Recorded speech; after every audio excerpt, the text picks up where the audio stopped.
Tanggalin mo na yung galit sa puso mo. At ng nanay mo, tanggapin mo na wala na siya.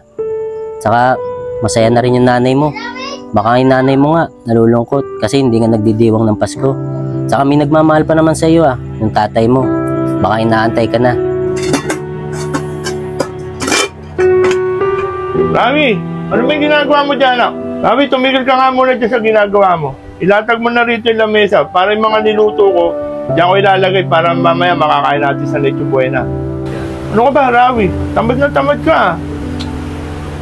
Siguro kaya ka tinatamad. Gusto mo na siguro makuha ang regalo mo, no? Sige na nga, bibigay ko na nga sa'yo regalo para sumigla-sigla ka naman.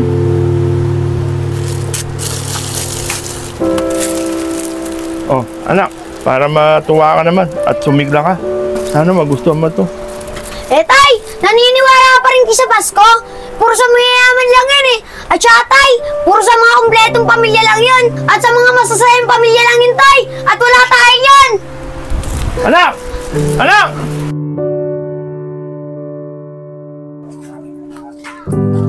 Pasko? Di ako naniniwala doon. Pasko, ano masaya? Di totoo yun. Para sa kumpletong pamilya lang yun. Kulang yung nabili ko Ricardo Makabili nga muna. Uy, si Rawi yun Malapitan niya. Rawi! Oh, bakit nasa labas ka pa? Bakit hindi mo tulungan tatay mo? Mamaya, Leche Buena na. Randy, Leche Buena, para sa Pasko, di po ako naniniwala dyan. Tsaka, Kuya Randy, para sa mayayaman lang yan.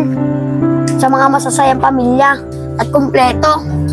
Wala naman po kami yun Kaya walang Pasko. Ano ka ba, Rawi? Huwag ka magsalita ng ganyan. Totoo ang Pasko. Alam mo ba, Rawi, kung bakit? Bakit po, Kuya Randy? Rawi, kailangan pa rin natin ipagdiwang ang Pasko. Mahirap ka man ng mayaman, kahit di buong pamilya nyo, pagdirawang pa rin natin ang Pasko. Kasi Rawi, ang kahulugan ng Pasko, kailangan natin magmahalan at magbigayan, tsaka magpatawaran. Tsaka Rawi, tanggalin mo na yung galit sa puso mo. At ng nanay mo, tanggapin mo na wala na siya.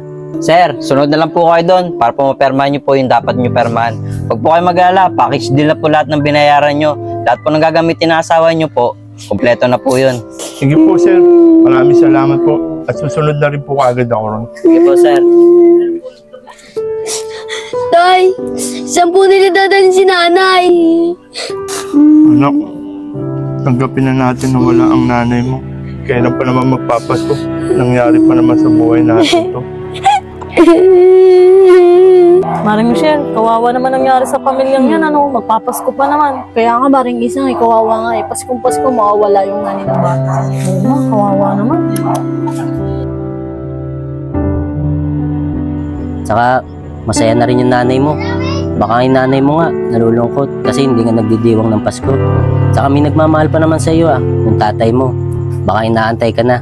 Kaya ikaw, Rawi, umuwi ka na sa inyo. Ipagdiwang nyo ng tatay mo ang araw ng Pasko.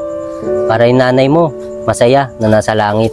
Pag nakita kang maging masaya ngayong araw ng Pasko. Sige na, Rawi, umuwi ka na sa inyo para makasama mo na yung tatay mo ngayong Pasko. Sige po, Kuya Randy. Maraming salamat po Alam ko na po kung paano po kahulugan po ng Pasko. Sige na, Rawi, mag-iingat ka. Sige po, Kuya Randy. Pupuntahan ko na po si tatay. Sige.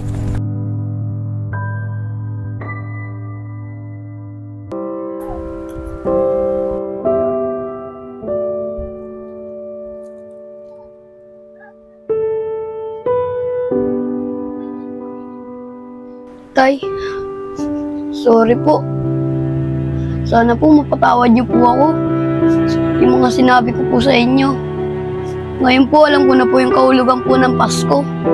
Kahit wala na si nanay, kahit di na tayo kumpleto, kailangan lagi pa rin tayo masaya ngayong Pasko. Kaya sana tay, mapatawad niyo na po ako. Siyempre naman, anak, pinapatawad lang ito. Lalo na ngayon, alam mo na ang kahulugan ng Pasko. Pagmamahalan. Siguro naman matutuwa ng nanay mo sa kabilang buhay, anak. Kaya anak, maraming salamat sa iyo. At tinanggap mo na wala na ang nanay mo. Kaya anak, maligayang Pasko sa iyo. Tay, maligayang Pasko rin po sa inyo. Tay, pwede ko na po ba yung kunin yung ligaro niyo po sa akin? Siyempre naman anak, para sa iyo talaga to. Tama na nga yan anak, halika na. Kumain na tayo, baka lumamig pa yung niluto ko kanina. Sige po, Tay. Ano?